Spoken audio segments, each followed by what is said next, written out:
and with the sun. So the meat birds are 2 weeks exactly today, and we've had them in actually these plastic totes that you saw me pick them up in for the 2 weeks inside of the garage, and I'm ready to take my garage back because it reeks. We have the meat birds and the new batch of layers in there, and we've been working on our meat tractor. It's kind of just behind the house right now, and we're gonna keep it that way for a little bit. Just for security, we still need to add hardware cloth onto this front part. The back side and the two just sides are already done, and we put this big blue tarp over it because it's been 97 the past few days. Very, very, very hot. And we also have a fan hooked up somewhere around there back there. So it's close to the house where we have power and we don't have to do too many lines of extension cords out there. But this is kind of their setup right now. This will be their first night outside because cleaning all their wood chips and all this stuff, it's a lot right now. So we're testing this night out, seeing how it goes. Right now, we're running extension cords because we have power right here. Oh yeah, right there. So we're running some extension cords to put up their lamps because the nights, they're not too cold, but they're still pretty cold for the babies. They're not fully feathered out yet. I think tonight the low will be 70. And next week, I think it drops down to the 50s. So we are kind of just taking things as they go. This is our first time with meat birds, our second round of layers, but our first meat bird situation and learning experience, growing pains, all that jazz and fun stuff. But I'll show you the meat birds right now. They're so big and they're only 2 weeks old. It's insane. This is what it looks like in here. So we got this off of Amazon. How much was it, Ben? Like $200? It's like $200, and it was on sale, I believe. So this board right here, this is kind of just to keep like the pole right here, because there was a little gap and we didn't want to fiddle with it. And then the husband also changed this out to a different latch. It came with this, what is this, chicken wire? Yep. So we did that, and it came with that tarp on the backside as well. We put the hardware cloth right here on the outside, just extra protection because we do plan on having them out in the that focused in the barnyard with the pigs, which that is fully fenced in. It's actually really, really secure, but still, you never know. They're babies, and I mean, they're an easy meal for anything really.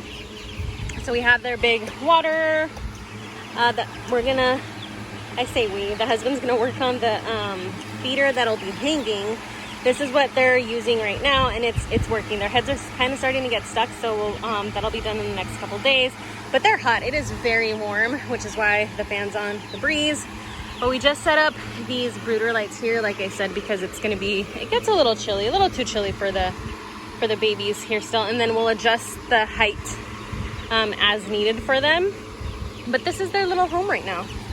Look at these guys. They are so big. It's so crazy to watch like the difference in growth. Look at those legs.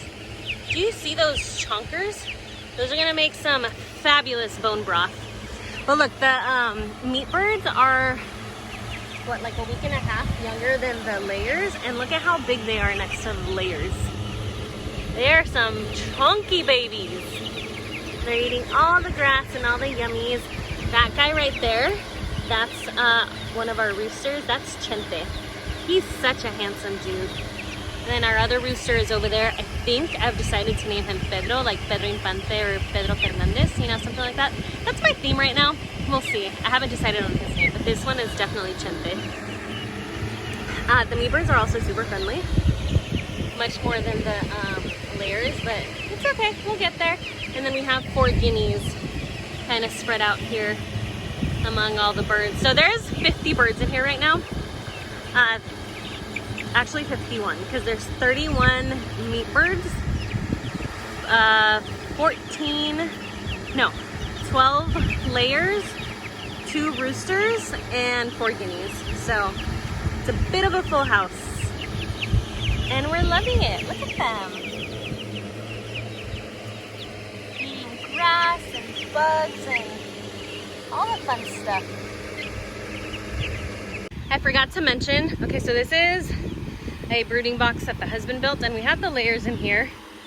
initially, you know, I kind of just go with the flow at this point and just deal with things as they come. But I hadn't necessarily planned on having layers and meat birds at the same time, so that's why we ended up using these tubs again and then this thing. But it works. It still worked and we're fine. I have these pressed up against here, and tonight before we actually put them to bed, I'll move this one down and shift this a little bit because we didn't get to hardware cloth this side, and just as an extra precaution, because the rest of it is, but this side isn't, so it'll help us sleep better. And I mean, our house is right there, and then we put a camera right there to kind of just watch this area. But this is our setup as of right now. Kind of just doing things, huh, babe? This is our set. And we have so many zip ties on this. It's a little ridiculous, but gotta do what works. So this video marks the 2-week little life, kind of how we've been doing with our layers. I hope you enjoyed this video. If you want to see the next 2 weeks, then keep watching, because I'll definitely be posting a new video about that. From here, how we move them from this area out into the barnyard situation. And I'll continue doing that every 2 weeks until, you know, it's butchering day. Flowers, I hope you enjoyed this video. Have a blessed rest of your day, and I will see you in a new video soon. Bye, flowers.